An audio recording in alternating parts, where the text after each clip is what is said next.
Remove the first screw under the steering wheel. Then turn on the ignition.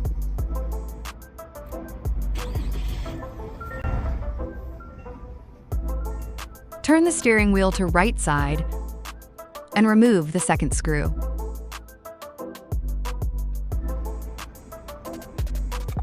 Turn steering wheel to the left side and remove the third screw. Turn the steering wheel to center position and turn off the power. Remove the steering column cover. Disconnect the white connector. Connects with white connector on Y wires. Connects white connector on Y wires to white connector behind steering wheel.